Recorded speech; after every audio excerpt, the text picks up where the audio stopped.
Une fois encore, je vous retrouve ce soir, nombreux au rendez-vous, j'allais dire, du forum des rédactions. Madame, Monsieur, bonsoir et merci pour votre fidélité. Merci pour l'importance que vous accordez à cette émission.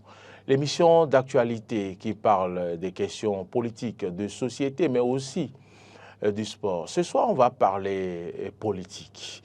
Oui, et il faut dire qu'en début de cette semaine, les partis de l'opposition, certains partis de l'opposition se sont constitués dans un cadre de concertation. Un cadre de concertation des partis de l'opposition. Une démarche pour la conquête du pouvoir.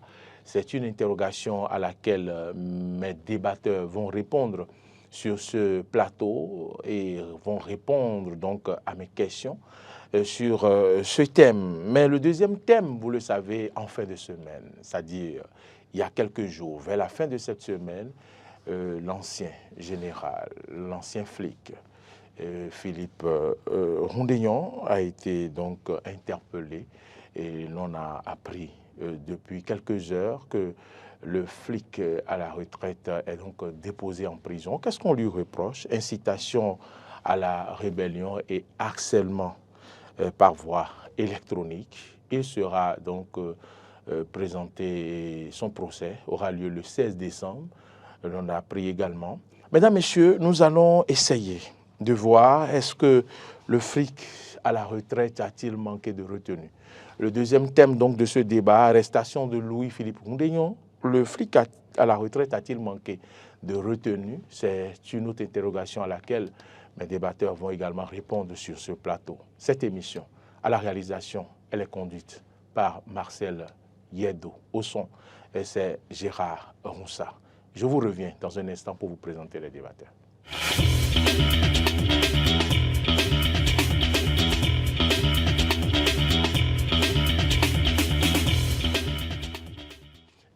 Eh bien, ils sont déjà installés dans ce studio. Ils sont deux, ils sont face à face. Et je vais commencer plutôt par ma gauche. Hugues Hector Zogo, bonsoir. Bonsoir Mauril. C'est un plaisir de pouvoir me retrouver une fois encore sur le forum des rédactions. C'est pour nous un plaisir partagé, Hugues Hector Zogo. Vous êtes journaliste, vous êtes directeur de publication du quotidien L'Indépendant. Vous êtes analyste politique. Merci d'être venu sur ce plateau. Le plaisir, il est partagé. À ma droite, je ne le présente plus. Ouma Aréandiou, bonsoir. Bonsoir Maurice, bonsoir Hector, bonsoir à tous. Vous êtes journaliste, vous êtes analyste politique, vous êtes un grand observateur de la vie socio-politique, des questions internationales également. Vous avez démontré la semaine dernière. Effectivement, oui, c'est un plaisir de parler de l'international, c'est ma grande passion. Merci. Merci pour tout le temps où vous répondez à nos sollicitations. Tout le plaisir est pour moi. C'est un réel plaisir, en tout cas pour moi, de me retrouver sur ce plateau. Le plaisir est plus pour les téléspectateurs de vous voir sur ce plateau. Nous allons donc aller dans le vif du sujet. Hugues Hector Zogo, un cadre de concertation des partis politiques, des partis de l'opposition a été créé. Il faut l'avouer, le débat a été longtemps mené sur nos plateaux, surtout nos plateaux d'analyse sur notre télévision. On a pensé que pour conquérir le pouvoir, il fallait que les partis de l'opposition se mettent ensemble. Est-ce que vous pensez que ce cadre, le fait d'avoir posé maintenant l'acte, est pertinent, Hugues Hector Zogo? Je ne pense pas que l'on se retrouve aujourd'hui avec un acte posé par cette classe de l'opposition qui puisse faire rêver le peuple béninois. Moi, je me retrouve malheureusement avec des partis politiques qui se retrouvent dans ce que je peux appeler le tâtonnement. Quand vous avez en face de vous une machine électorale comme celle du président actuel, Patrice Talon, on ne commet pas certaines erreurs. Pour moi, c'est une erreur qui vient d'être commise par ces partis et mouvements politiques. Ne dis pas donc qu'ensemble on est fort. Pourquoi vous parlez d'erreur? Heureusement que vous aviez insisté là-dessus. Ensemble on est fort. Mais est-ce que vous avez eu la chance de voir tous les partis de l'opposition présents à ce rendez-vous-là? On connaît les partis qui étaient à ce rendez-vous. Et ceux qui étaient à ce rendez-vous, comme MPL, comme GSR, comme nous nous le pouvons ou nous... Vous voyez à quel point c'est difficile de pouvoir comme déjà... également LD, les démocrates. Vous voyez déjà à quel comme, point... Vous voyez déjà à quel point c'est difficile pour vous, quelqu'un très habitué à l'actualité sociopolitique. Mais les partis qui se sont mis ensemble ont invité les autres à se joindre. Ce n'est pas une question d'invitation. Quand on sait où on va, il y a des démarches forcément qu'il faut faire et être nous le certain. Ferons. Nous le non, ferons. non, Voilà. c'est pas une question Voilà. de nous le ferons.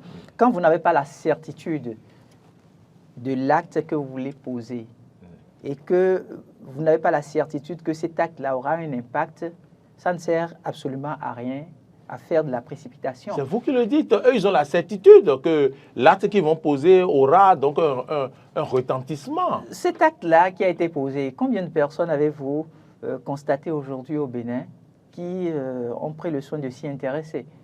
Vous auriez dû remarquer tout de suite que même Candide Azanaï, qui se retrouve quand même chef de parti politique très prolixe, ne s'en est pas occupé. Quelque part, ça veut dire que... Candide Azanaï, c'est votre baromètre?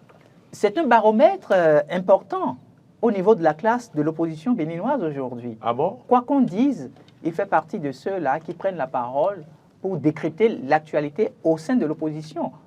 Donc, si vous vous retrouvez avec ces quelques acteurs qui se disent appartenir à des mouvements de l'opposition et qui n'ont même pas la possibilité de faire appel aux grandes formations politiques de l'opposition du pays, pour moi, ça pose un véritable problème. Ils viennent de créer maintenant un acte de division.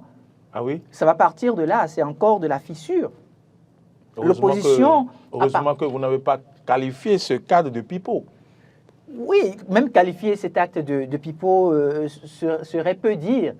Serait peu dire, parce qu'on ne peut pas vouloir gagner les élections en 2026. De quelle élection parlons-nous? Nous parlons des élections générales. Le peuple béninois aujourd'hui a besoin du pain et de la paix. Est-ce que vous avez le sentiment que l'acte qui a été posé par ces acteurs qui se disent de l'opposition, que cet acte-là peut effectivement apporter du pain et de la paix aux contribuables béninois? C'est la question que moi je me pose. Je me retrouve malheureusement avec des acteurs qui ne sont pas conscients des enjeux de 2026.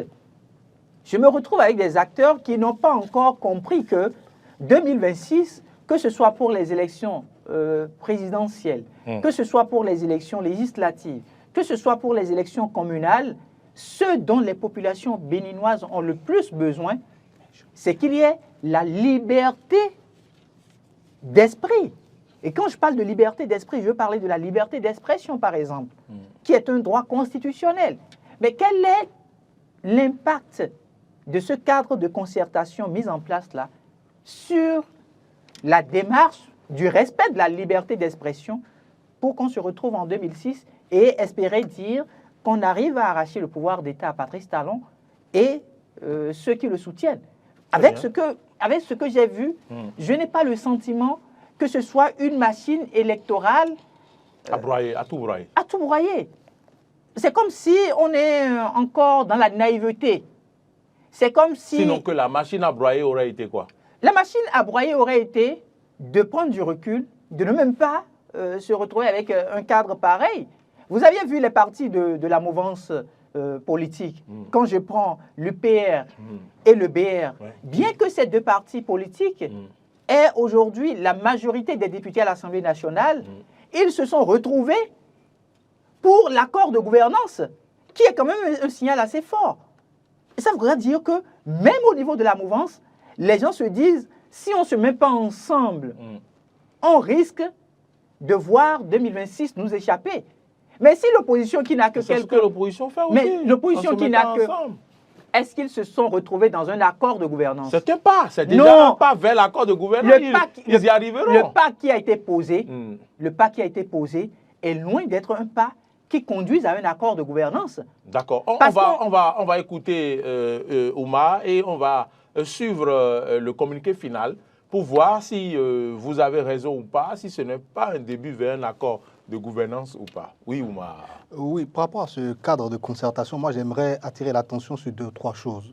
J'espère que ça ne sera pas un creuset mort-né, je l'espère vivement, parce que le nouveau code électoral... Ils ont dit que ça ne sera pas le cas, puisque le journaliste a posé la question je l'espère vivement, parce que le code électoral, les tests aujourd'hui qui nous gouvernent, qui sont à la fin, qui permettent aujourd'hui d'organiser les élections au Bénin, ne permettent plus des alliances de partis, enfin, comme on les avait auparavant. Est-ce que ce cadre-là va rester uniquement vraiment pour de la concertation? Est-ce qu'on ne va pas finir après pour sortir des communiqués finaux pour dire non, voilà, désormais, on a décidé si le MPL, le démocrate, ainsi de suite, tout le monde, voilà, on a décidé que voilà. Et finalement, les gens vont leur trouver des choses à leur reprocher, leur dire, ah non, mais ça devient une alliance finalement. J'espère qu'on ne va pas encore arriver à ce niveau-là. Ça, c'est un premier cas. Et deuxième chose, moi, je ne sais pas à quoi ça sert un cadre de concertation si vous pensez que vous avez la même vision du Bénin, si vous pensez que vous êtes des personnes qui avez les mêmes convictions, vous avez les mêmes rêves pour ce peuple. Pourquoi est-ce que vous ne fusionnez pas ensemble? Pourquoi est-ce que vous n'abandonnez pas tous vos petits partis si votre objectif est réellement de faire l'union? Pourquoi est-ce que vous n'abandonnez pas vos petits partis pour être ensemble et former un seul parti? Pourquoi est-ce que vous ne le faites pas? Et c'est déjà, pour moi, un mauvais départ. Ça veut dire que déjà même au sein de ce cadre de concertation, il sera bien compliqué de se donner de bons conseils. Il sera bien compliqué de se donner des idées, de dire, voilà, parce qu'on n'est pas d'abord même sur la même ligne. On n'a pas les mêmes rêves du Bénin. C'est pourquoi d'abord, chacun a créé son parti de part et d'autre. Il y a déjà un gros problème à ce niveau. Au-delà même du fait que le test peut le rattraper à tout moment si jamais il dévie. Ça, c'est déjà un premier pas. Et en plus de ça, on ne partage pas les mêmes avis. Pourquoi est-ce que vous ne fusionnez pas ensemble? Et moi, je dis, il y a mieux à faire. Moi, je vais m'adresser aux démocrates, parce que c'est la véritable opposition aujourd'hui au Bénin. Il y a mieux à faire, et ce mieux-là, c'est d'aller réellement au contact des populations, c'est d'aller travailler sur le terrain. Les députés, les démocrates, ils n'ont rien à foutre à rester là pour dire on fait concertation. Quelle concertation? Vous êtes comment on appelle, des observateurs de l'actualité politique. Je ne vais même pas dire des observateurs, vous êtes des acteurs de la politique.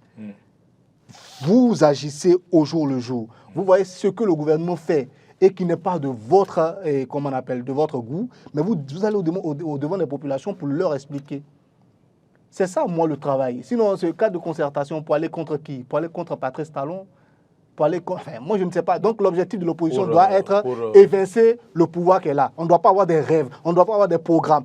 Donc, c'est évincer juste celui qui est là. Non, ce n'est pas l'objectif de l'opposition. De consultation pour dire au président Patrice Talon qu'il partira. Oui, parce que, puisque le président Éric Oundéon l'a dit, partira ou partira pas, il partira. Oui, mais moi je leur dis encore même, est-ce que ça, c'est le vrai débat aujourd'hui?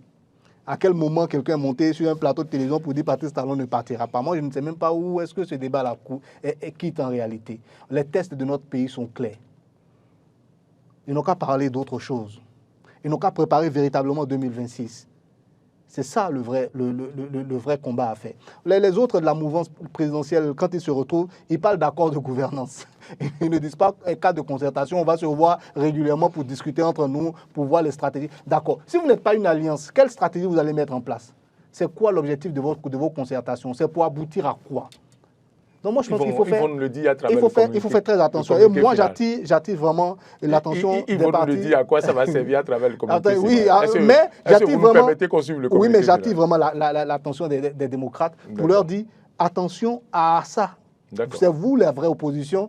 Vous alliez avec des gens, vous allez vous mettre des bâtons dans les roues vous-même finalement. Le peuple vous écoute, le peuple vous attend, mais allez à la rencontre du peuple. Voilà. On va suivre le communiqué final avec la complicité de Marcel Yedo qui réalise cette émission. Peut-être quand vous allez écouter la lecture du communiqué final, ça va vous donner d'autres étincelles et au retour au plateau. Au regard de la remise en cause des fondements de la République qui affectent dangereusement notre vivre ensemble, les partis et mouvements politiques sous-signés, Grande Solidarité Républicaine, GSR, la main dans la main, Nouvelle Force Nationale, FNN, les démocrates, NFN, les démocrates, LD, Mouvement Populaire de Libération, MPL, mouvement, nous le ferons, ont décidé en toute liberté de prendre date avec l'histoire en portant sur les fonds baptismaux ce jour dimanche 10 novembre 2024 un creuset dénommé cadre de concertation des forces politiques de l'opposition au régime de la rupture. Ce cadre se veut un creuset de réflexion, de propositions, d'idées et d'actions pour la restauration de la démocratie, de l'état de droit et des libertés fondamentales. Il est ouvert à toute personne physique et morale et à toute formation politique et mouvement qui adhère aux idéaux de ses membres fondateurs ainsi qu'au contenu de sa charte et de son règlement intérieur. Plusieurs chantiers se dressent devant ce cadre de concertation. Il s'agit notamment de la relecture consensuelle du code électoral, l'audit participatif du fichier électoral informatisé et l'extraction consensuelle de la liste électorale pour les élections de 2026. La libération des prisonniers politiques et le retour des exilés politiques. La restauration du tissu social à travers l'amélioration du pouvoir d'achat des populations. La coordination du cadre de concertation des forces politiques de l'opposition se compose ainsi qu'il suit. 1. Coordonnateur Eugène Azatassou, LD. 2. Premier coordonnateur adjoint et porte-parole du cadre, Antoine Guédou Vissetogui, GSR. 3. Deuxième coordonnateur adjoint, Expérience Tébé, MPL. 4. Troisième coordonnateur adjoint, Apollinaire Wilfried Avoyon, NFN. Quatrième coordonnateur adjoint, Daniel Eda, nous le ferons. Secrétaire exécutif, Chabi Yahi, LD.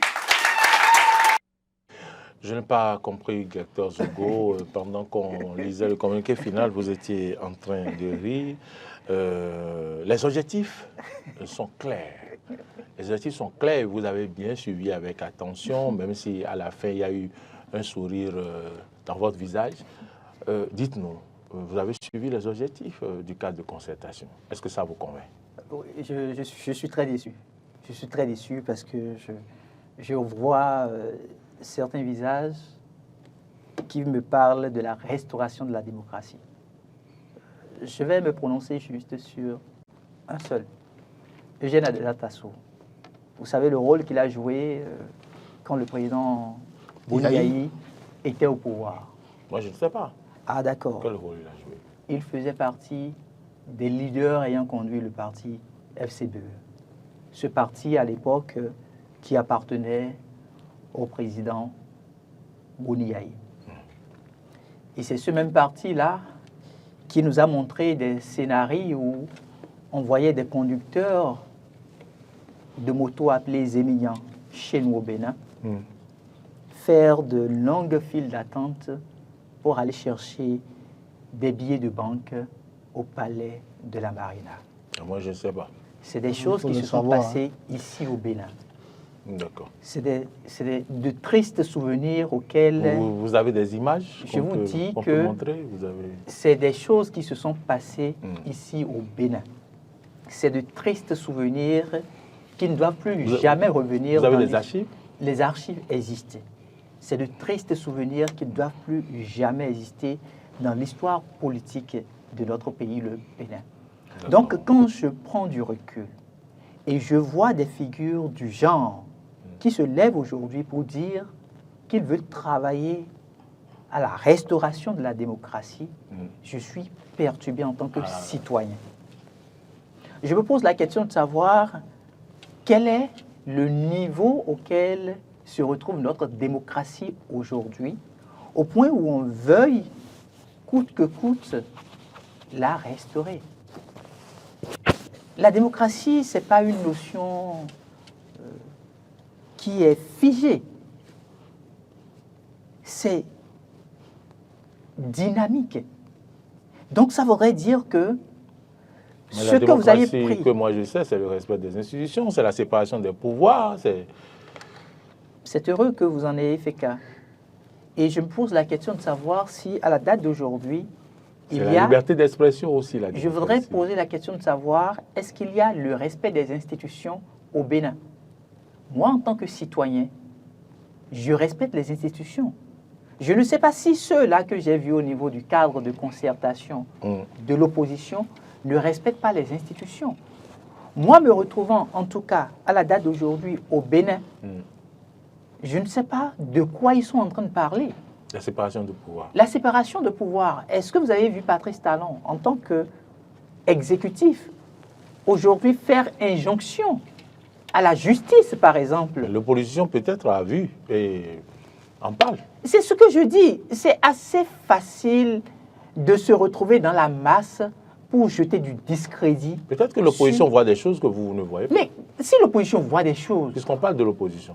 Puisque l'opposition voit des choses, la démarche citoyenne aurait été quoi? Que l'opposition puisse monter au créneau et dire, preuve à l'appui, par rapport à tel dossier, par exemple, voici ce que le président de la République a demandé ou recommandé à tel juge. Moi, j'aime du factuel. J'aime qu'on puisse présenter les choses avec des éléments, preuve à l'appui. Ça ne sert absolument pas. Vous ne surfez pas sur non. Qu'est-ce qu'on en dit comme assez, sur les ragots, comme on le dit. C'est assez facile, c'est très facile, surtout avec les acteurs politiques. C'est très facile de se lever et de jeter des balles à essai, comme on le dit. Pour moi, c'est des balles à essai. Quand il parle de la restauration de la démocratie, de quelle démocratie parle-t-il? Sous Boni Yayi, ce n'est pas le président Boni Yayi même qui a parlé de démocratie Nescafé dans ce pays. Et quand il parle des vous direz que de quels exilés parle-t-il? Moi, je vais vous poser une question. Je vous donne un exemple, puisque j'aime les exemples. Komi Kouché, ancien ministre, ancien directeur général du Fonds national de microcrédit. Vous pouvez évaluer aujourd'hui ce qu'il a en compte en banque? Comment?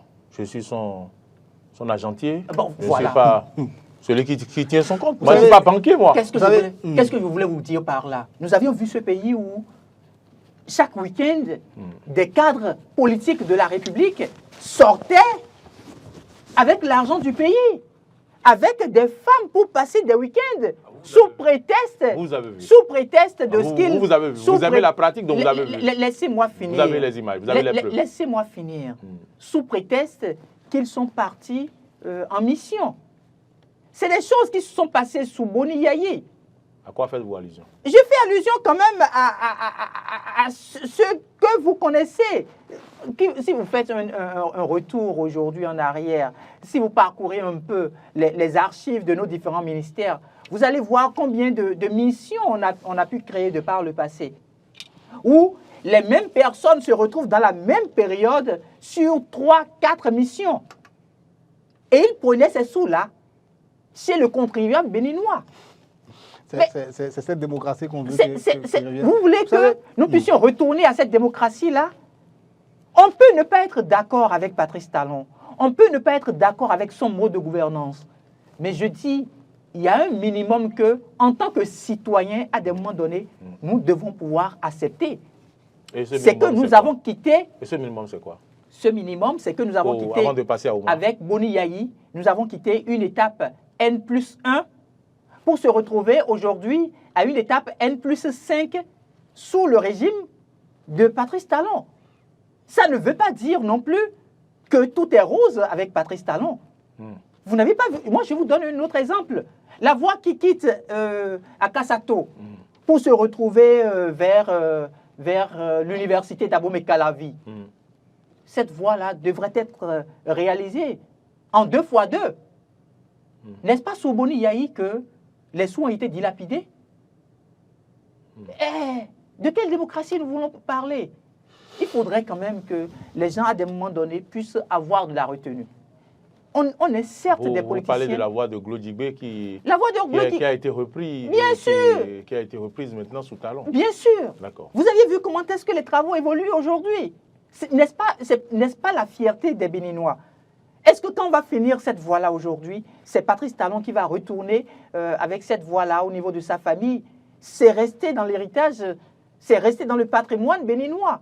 Mais ils vous diront que sous le régime Talon, on ne parle que de voix, que c'est les voix seulement. Je viens de vous dire que sous Patrice Talon, tout n'a pas été rose. Il y a des faits sur lesquels je ne suis forcément pas d'accord avec Patrice Talon. Mais vous aviez vu combien de fois... Oumar, vous aviez vu, laissez-moi finir, vous avez vu combien de fois Patrice Talon sortir pour faire des poses de première pierre avant que les infrastructures ne sortent? Vous avez la GDIZ qui se retrouve là aujourd'hui. Vous avez vu le nombre de jeunes qui bénéficient de l'emploi au niveau de cette unité? On dirait que vous êtes en mission pour le gouvernement. La mission, c'est quoi? La mission, c'est de ne pas dire ce qui est quand on est citoyen béninois. C'est de ne pas pouvoir dire, oui, ce que le gouvernement fait, c'est pour le bien du peuple. Si c'est ça la mission, j'accepte d'être missionnaire.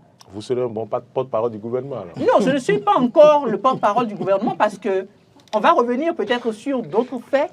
Et vous comprendrez que je ne suis pas forcément d'accord avec le président Patrice Talon. C'est juste pour vous chariter. Je suis parfaitement d'accord, mais je voudrais quand même que nous puissions avoir l'honnêteté intellectuelle à des moments donnés d'accepter que notre pays a quitté une étape où on se retrouvait pratiquement dans la boue. On se retrouvait pratiquement dans la boue. Le pouvoir d'État était pratiquement devenu du folklore. Mais avec Patrice Talon, vous utilisez des mots forts. Mais j'utilise des mots forts parce que, en tant que citoyen, j'étais perturbé par ce qui se faisait. J'étais très perturbé. Là, ça va. Vous avez retrouvé votre équilibre. Moi, je prends toujours les États-Unis d'Amérique comme exemple. Même les États-Unis d'Amérique. Vous avez en face un spécialiste des États-Unis. Oui, je vous dis, je prends toujours... Pas vraiment, mais bon. Quand vous prenez le drapeau américain, regardez le respect que tout citoyen concède au drapeau américain. Pas le citoyen américain qu'il a en face de lui. Rien que le drapeau américain. Mais aujourd'hui, c'est ce que je veux pour mon pays, le Bénin. Je souhaite que dès qu'on trouve le drapeau béninois quelque part, on puisse dire on a ce sentiment. Il y a ce sentiment de patriote, de fierté, de pouvoir dire voilà un peuple résilient. Moi, mes enfants, dans 10 ans, dans 20 ans, auront le privilège de se retrouver dans un pays qui rêve.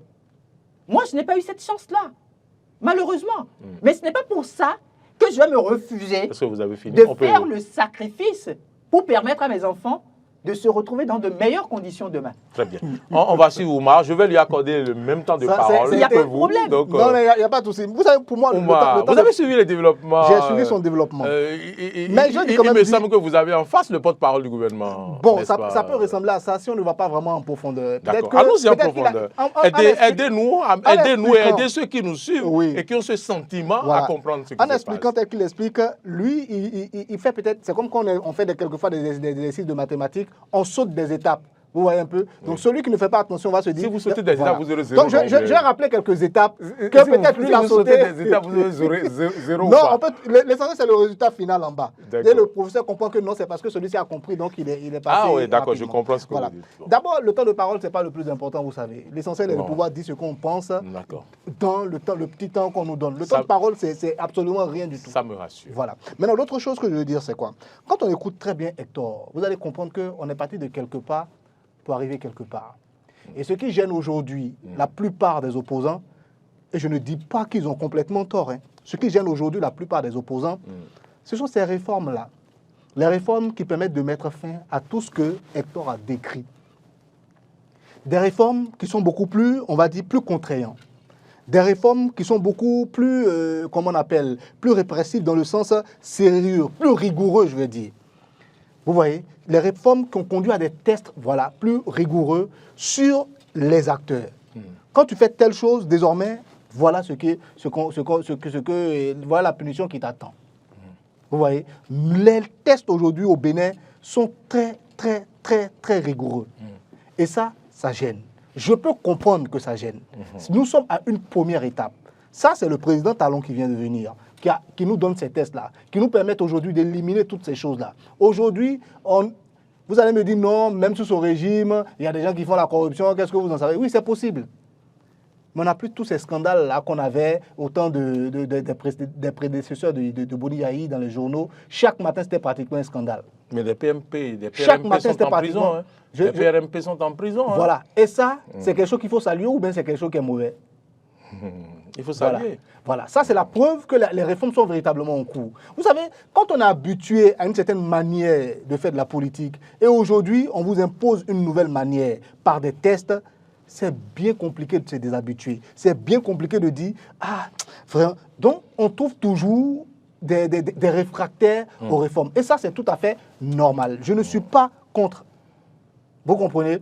Voilà. Maintenant, ce que je veux dire, c'est que tout ce qu'ils sont en train de dire, comment on appelle, la démocratie à terre, on doit donc revoir notre démocratie, c'est fort possible. Mais moi, je dis, ce n'est pas dans un cadre de concertation. Ok, d'accord. Ils se concertent, ils finissent de se concerter. Étant donné qu'il n'y a pas d'alliance de parti, c'est quoi la suite qu'ils nous disent? Donc, on va prendre les idées et aller les implémenter chacun de son côté. Et c'est ça l'union. C'est ça ce que nous voulons faire. C'est là où moi, je ne suis pas d'accord avec eux. S'il y a des réformes pour lesquelles vous n'êtes pas d'accord, on sait comment on change les tests au Bénin. C'est le législatif qui change les tests. Travailler dès maintenant à pouvoir être majoritaire au niveau du Parlement pour pouvoir changer tous ces tests-là. C'est ça le vrai travail que l'opposition béninoise aujourd'hui doit faire. Vous estimez qu'il y a un manque comment on appelle, de démocratie. Vous estimez que les droits humains sont brimés, tout ça. Dans tous les cas, celui qui est là, ce n'est pas la justice qui agit. Voilà ce que la loi dit, voilà ce que vous avez fait. Alors, le juge vous condamne. Je ne pense pas que ce soit Patrice Talon qui va s'asseoir devant un, comment on appelle, dans un tribunal pour dire, OK, telle personne dans le lieu. Non, moi, je ne pense pas.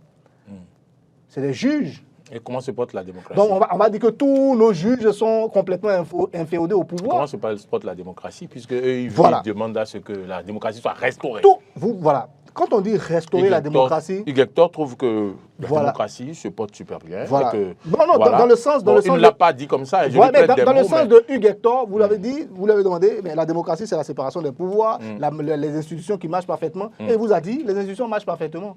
Même les plus critiques d'entre eux. Et il a demandé des preuves si réellement le président donne des instructions. Oui, moi, je ne sais pas quelle instruction il a dit. Enfin, quel juge s'est exprimé pour dire on m'a donné des instructions. Donc, tous nos juges-là sont comment on appelle... Mais ils ont demandé que les exilés rentrent au pays. Qui a demandé? Que les prisonniers politiques soient libérés. Voilà. Par rapport aux exilés... S'il y a des prisonniers politiques, ça veut dire que la démocratie ne se porte pas bien, non? Voilà. Selon eux, il y a des prisonniers politiques. Qu'est-ce qu'on leur reproche? Chacun est dans son droit. Ce matin, dans la une des journaux, on a lu que, comment on appelle, la DTG, DA, je crois, l'ONU a dit que, non, comment on appelle, l'emprisonnement de Joël Aïvo est arbitraire. Oui. À la une de matin libre. Oui, l'ONU est dans son rôle. Quand ça ne va pas, l'ONU a le devoir de dire, écoutez, nous pensons que si, nous pensons que si. Voilà. Maintenant, quels sont les tests qui incriminent dans son propre pays Joël Aïvo? Allons voir ces tests-là. C'est quoi ces tests-là? Ces tests-là sont trop sévères, vous pensez? Comment est-ce qu'on les change? Il y a des problèmes avec ce régime-là. Qu'est-ce qu'on fait pour faire comprendre aux populations? Non, que ce régime-là, finalement, il est un peu trop sévère avec les citoyens. Il faut plutôt faire ci, il faut plutôt faire ça. Et la liberté d'expression a un souci parce qu'on a des tests qui sont un peu trop répressifs. OK, qu'est-ce qu'on fait pour changer ça? Est-ce que c'est se lever tous les matins, dire OK, c'est mauvais, tout ça? Qu'est-ce que ça lui change? Demain encore, on aura des élections. La mouvance va encore gagner parce que vous n'avez pas occupé le terrain. Moi, je pense qu'il faut occuper réellement le terrain. Il faut occuper réellement le terrain. Tout ce qu'on reproche... Avec le cadre de concertation ou pas? Avec le cadre de concertation, comment est-ce qu'ils occupent le terrain? Dites-moi. Ça devient une alliance, ils vont tomber sous le coup de la loi. Donc, moi, je dis... réfléchissons. Et moi, sincèrement, je le dis vraiment clairement, c'est par rapport aux démocrates que moi je parle en réalité. Les démocrates devraient travailler eux-mêmes. C'est le véritable parti politique que moi je vois de tout ce lot-là. Oui, Sinon, vous ne voyez pas les autres. Non, sincèrement. Sincèrement. D'accord. Parce qu'aujourd'hui, nos tests sont bien clairs. Quand on va aux élections et que vous faites moins du quota qui est requis, qu'est-ce qu'on fait? Mais ce parti est voué à la mort. Tous ces partis qui sont là, tous ces micro-partis qui sont là, vous pensez qu'ils pourront faire, comment on appelle, c'est des partis à envergure nationale? À part les démocrates, moi je ne vois pas de parti politique là. C'est sincère. Moi je vois le MPL. Bon, ça c'est vous. Moi là, je ne vois pas de parti politique là. Moi, je vois les démocrates. Et les démocrates devraient se concentrer, travailler de sorte à ce que les autres soient séduits et se disent, OK, c'est les démocrates qu'il faut suivre. J'abandonne mon micro-parti que j'ai créé là. Je vais désormais dans les démocrates. Et c'est là qu'on aura une véritable opposition. Ça, ce n'est pas de l'opposition. Sinon, il y a beaucoup de choses à revoir. Mais tout ce que vous reprochez au régime, il le fait avec des tests. Les gens commettent des erreurs, ils rentrent dedans et ils disent voilà les tests de la République, on vous les applique. Vous n'êtes plus d'accord avec ces tests, venez et expliquez au peuple que le peuple va vous suivre. On va conclure cette partie parce qu'il ne nous restera que 17 minutes pour parler du deuxième sujet, alors que vous avez peut-être beaucoup à dire sur le deuxième sujet. Alors, création d'un cadre de concertation et tout ça, qu'est-ce qu'on répond? Une démarche pour la conquête du pouvoir? Non, en quelques minutes. Non, ce n'est pas du tout une démarche pour la conquête du pouvoir, c'est juste une démarche pour bluffer l'ego de l'ancien président Boni Yayi, parce que ça leur permettra de gagner un peu de l'argent, c'est tout. Wow, de l'argent. Ouais. Pourquoi? Vous ne les connaissez pas? Non, moi je ne connais personne. Comment ils vont gagner de l'argent? Il faut... L'objectif, c'est de conquérir le pouvoir. Quel pouvoir veut-il conquérir? Des mains de qui? On vous aura compris. Vous répondez non, à quoi? moi je dis que c'est juste une petite sortie pour occuper le terrain, pour faire comprendre aux populations qu'on existe. Nous sommes là, on essaie quand même de faire tout malgré que les tests sont désormais très rigoureux avec tout le monde. Et voilà comment est-ce que nous agissons, nous créons un cadre de concertation entre partis de l'opposition. On se parle, hein, rassurez-vous, on va trouver des moyens pour pouvoir prendre désormais le pouvoir. Enfin, on dit au peuple que nous sommes en train de travailler. Et là, moi, je pense que ce n'est pas un travail qui est dans le sens comment on appelle, de permettre à l'opposition de se faire véritablement comprendre. L'opposition aujourd'hui, moi je dis l'opposition aujourd'hui, c'est les démocrates. Et s'il y a un autre deuxième groupe qui veut se créer, ça n'a qu'à se créer. Mettez-vous ensemble, fusionnez. Si vous avez réellement ce peuple-là comme objectif, c'est-à-dire le bien-être de ce peuple-là, l'amélioration des conditions de vie, l'évolution du Bénin, une bonne vision pour le Bénin. Donc ils n'ont qu'à tous fusionner, rentrer et devenir ils n'ont qu'à devenir un véritable parti et on va les suivre. Mais des histoires comme ça, et en Afrique c'est tout le temps comme ça que ça se passe. Et il y a des gens qui sont spécialistes du dit, et oui, il faut que l'opposition se réunisse. Tant que l'opposition n'est pas unie, moi je fais partie des spécialistes. Et on va dire ça. Il faut que la mouvance se réunisse oui, d'accord. On va se réunir comment? Quand on n'a pas les mêmes objectifs, on se réunit comment? D'accord. Et leur union là, qu'est-ce que ça va apporter? On va passer sur le deuxième sujet. C'est quoi l'intérêt? On va passer, on ira au deuxième sujet, sinon vous n'aurez pas le temps de... 30 secondes. Oui. Tout à l'heure, Oumar disait si effectivement leur intérêt c'est le peuple. Si leur intérêt c'était effectivement le peuple, on l'aurait compris à travers leur présence à l'Assemblée nationale. Vous avez vu le nombre de députés démocrates que nous avons à l'Assemblée nationale. Depuis qu'ils se sont retrouvés à l'hémicycle, qu'est-ce qu'ils ont pu faire pour le peuple béninois? Et moi, je vais vous dire une chose encore, quelque chose qui m'a vraiment sérieusement... Vous ne voulez pas passer au deuxième sujet? Non, c'est juste une seconde. Qui m'a vraiment peiné et que je regrette, c'est la politique de la chaise vide. Je l'ai dit une fois, quelqu'un m'est monté dessus. Je dis, boycotter, c'est quelque chose de mauvais. Moi, je me souviens, quand on disait aux gens, allez faire le RAVIP. Je dis, c'est une nouvelle administration qui vient. Il a sa logique à lui. Il dit, venez établir des actes gratuitement en plus, pour que vous puissiez rentrer dans l'état civil, pour qu'on puisse avoir des cartes. Moi, je vais mettre une nouvelle politique en place. Ce sont ces politiques-là même qui disaient derrière, n'y allez pas. Aujourd'hui, là, ils sont en train de travailler sur le terrain. Qui sont ceux qui ont les cartes pour pouvoir voter? Est-ce qu'ils se posent un peu la question? Est-ce qu'ils se rendent compte de tout ce qu'ils ont pu faire et qui ont conduit ce peuple-là? Moi, je le dis ouvertement aujourd'hui. C'est de l'inconsistance. Moi, j'ai voté Talon, comment on appelle, Yayi premier. Premier mandat, je l'ai voté. Sans aucun, parce que je voyais en lui, voilà. Mais après, les comportements ne m'ont pas plu. La manière de faire ne me plaît pas. Ça ne veut pas dire qu'aujourd'hui, je suis un opposant. Je ne dis pas que je suis un opposant. Moi, je suis un journaliste. Je me dois d'être neutre. En tout cas, ne serait-ce que quand j'analyse l'actualité politique, de faire ressortir des faits qui vont permettre aux populations de comprendre les choses. Et je dis, ces personnes-là, dans le temps, qui ont agi de sorte à ce que tous ceux qui sont peut-être même leurs partisans aujourd'hui ne sauront même pas comment est-ce qu'ils vont voter. Ou bien seront obligés aujourd'hui d'aller payer de l'argent pour pouvoir avoir leur carte et autres. Voilà la situation dans laquelle nous sommes. Vous n'aurez plus que 5 minutes chacun pour parler donc du deuxième sujet, puisque vous avez voulu vous attarder vraiment sur le premier. Et je respecte votre position. Mais sachez que vous n'aurez pas plus de 5 minutes chacun pour parler du deuxième sujet. Il n'y a pas de souci. On va y aller. Donc, nous allons aborder le deuxième sujet qui intéresse les Béninois. C'est bien l'arrestation de Louis-Philippe Rondeyon. Le flic à la retraite a-t-il manqué de retenue? C'est la question que l'on se pose. On l'a vu d'abord, juste après sa mise à la retraite, faire certaines sorties avec des journalistes, se prononcer sur la fusion de la police et de la gendarmerie, se prononcer sur deux sujets. Mais ces derniers jours, on l'a vu ressurgir, et cette fois-ci, donc, pour parler de la constitution béninoise, parler d'autres choses, la démocratie et tout. Et finalement, on a un média togolais aurait annoncé son arrestation. Et finalement, le lendemain, il a été arrêté au soir du mercredi, si je ne me trompe. Et finalement, présenté, déposé, incitation à la rébellion et harcèlement par voie électronique. Oumar Andjou, le flic à la retraite a-t-il manqué de retenue? Moi, je pense que Louis-Philippe Rondeyon a manqué de retenue. C'est mon humble avis. Et déjà, ce sujet, c'est un sujet assez délicat qui est très clivant. Même entre journalistes, ça peut devenir très chaud. Et je dis, il a manqué de retenue pour une raison bien précise. Vous savez, quand on a occupé de si haute fonction, un haut gradé, dans le domaine de la sécurité, il est bon, quelle que soit l'étape de la vie à laquelle on est, il est bon d'avoir beaucoup de retenue. On est même astreint à l'obligation de réserve, de ne pas pouvoir s'exprimer sur un certain nombre de choses, les décisions qui ont été prises, tout ce qui a été dit. Parce qu'un général, il doit être neutre. Vous savez ce qu'on appelle l'armée, vous connaissez les forces de sécurité.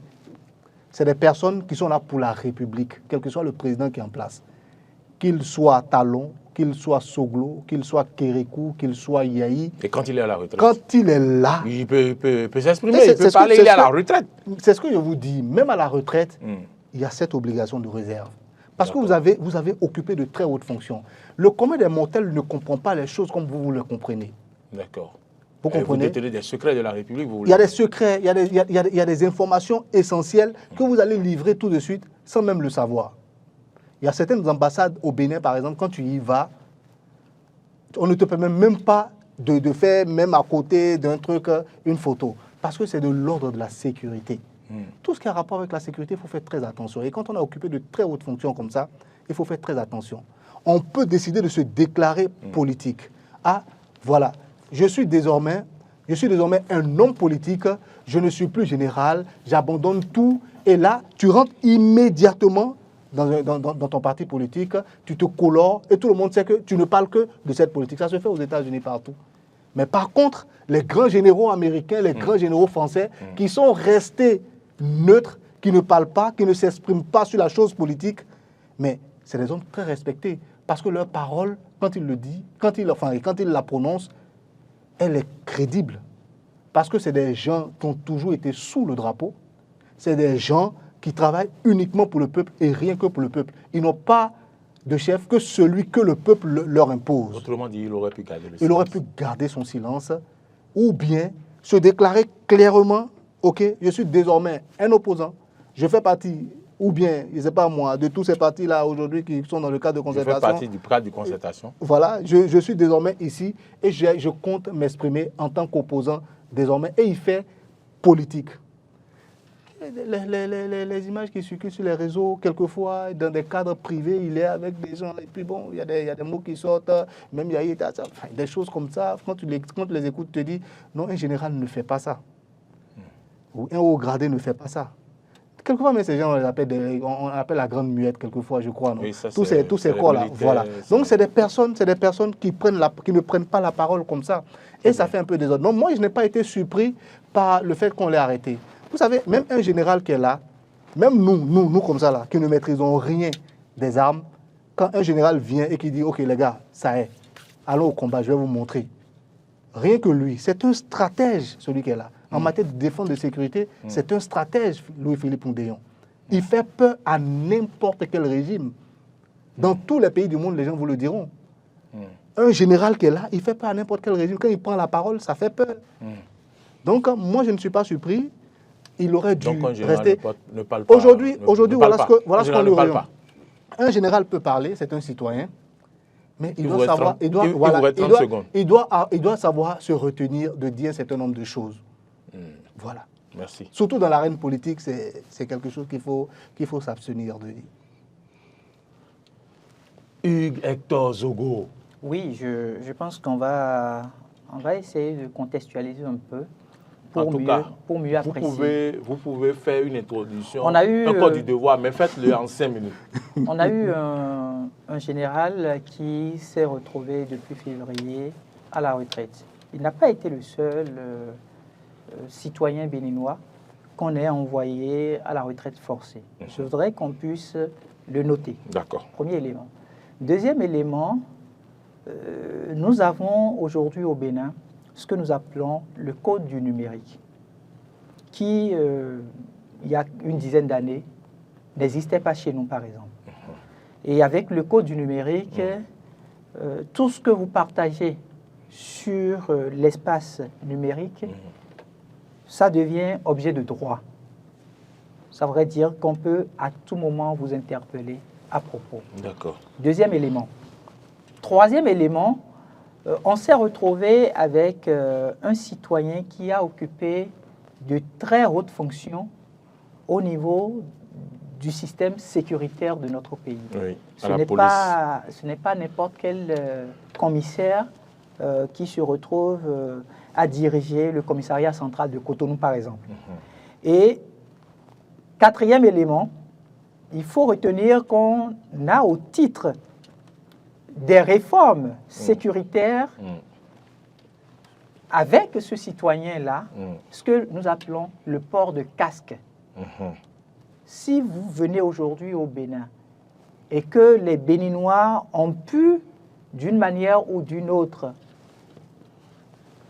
se retrouver dans un environnement où il faut porter son casque quand on est à moto, il faut savoir que ce fut autant de ce citoyen dont nous parlons là. Cinquième et dernier élément, il a été général. Il a été promu au grade de général. Et après, il y a eu la Cour suprême qui a pris un acte pour lui retirer ce grade-là. Ça veut dire que quand vous êtes dans cette posture, il y a une sorte de frustration qui vous anime. D'accord. Parce que vous occupez déjà un poste très élevé. Mais il n'était pas le seul à qui on a... Il n'était pas le seul. Celui qui a été rétrogradé. Exactement. Il n'était pas le seul rétrogradé. Ils sont pratiquement deux. Mais après, il a commencé par faire des sorties. Moi, je trouve que ces sorties auraient été des sorties d'apaisement, par exemple. Des messages d'unité nationale, par exemple. Mais pourquoi il n'y a pas de feu? Il n'y a pas de feu, non. à la maison. Donc. Vous savez, quand vous êtes une personne ayant occupé... Donc des messages de bons citoyens, vous voulez dire? C'est ce que je voudrais dire. Quand vous êtes un citoyen ayant occupé de hauts postes de responsabilité, il y a ce qu'on appelle l'obligation de réserve. Ce qui est arrivé à Louis-Philippe Oudéon peut arriver à n'importe quel concitoyen béninois. Par le simple fait Derrière, nous attisons le feu. Des citoyens sont là pour vous dire, allez, vas-y. Oui, vas-y, nous sommes là. On est prêt à te soutenir. Mais en ce moment précis, à l'heure où nous sommes en train de réaliser cette émission, le seul à pouvoir se retrouver devant la justice, disons derrière les barreaux, c'est Louis-Philippe Oudéon. Les soutiens qu'il avait peut-être hier et qui le rassuraient, oui, vas-y, même si on t'arrêtait, tu ne feras pas 24 heures. Tu ne feras pas 24 heures. Il a déjà fait plus de 24 heures, là, par exemple. Et pourtant, dans l'une de ses sorties, on a entendu de ses propos. Donc, pour moi, quand vous occupez à des moments donnés des postes de responsabilité et qu'il y a peut-être ce qu'on peut appeler de la frustration, qu'elle soit légitime ou pas, qui vous anime ou qui vous gagne, il faut avoir de la retenue. Et c'est là où je trouve qu'il y a un effort ou un travail qui doit être fait au niveau de nos différentes familles. Parce que quand vous avez votre enfant qui commence par faire certaines déclarations en tant que chef de famille, c'est-à-dire le DA de sa famille, devrait l'appeler pour dire mon fils. C'est vrai. Mon fils d'aide. Tu as le droit de dire ce que tu dis là. Mais n'oublie pas que tu as occupé de hautes fonctions.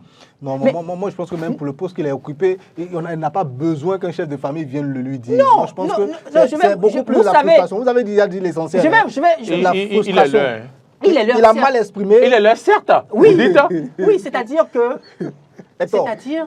C'est pourquoi je voulais rebondir. Là où le chef de famille doit intervenir, c'est quoi? L'acteur même dit qu'il fait désormais de la politique. Il dit, je veux faire désormais de la politique. Et tu fais réellement de la politique.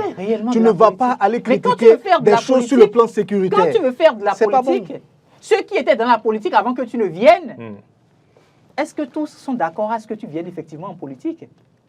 Qu'est-ce qui vous fait dire que s'il était resté peut-être assez sage, sans sortir et partager un certain nombre d'informations assez critiques, il n'aurait même pas eu à bénéficier de la confiance de Patrice Talon pour se retrouver à un autre poste stratégique du système sécuritaire. Le politique ne va pas lui dire ça. Le politique va lui dire, oui, il faut attaquer le chef de l'État. Parce que le politique veut quoi d'autre? Le politicien veut quoi d'autre? Lui veut que de tout temps, il y ait sujet d'actualité.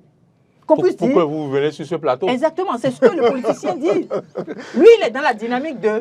Oui, il faut... Moi, je pense que ce qu'on peut retenir... S'il vous plaît, il est l'heure. Non, juste en un mot, ce qu'on peut retenir, c'est qu'il y a eu de la frustration mal exprimée. Il n'a pas su se retenir. Donc, votre titre, moi, je pense qu'il a manqué réellement de retenue si on doit répondre à la question. C'est vrai.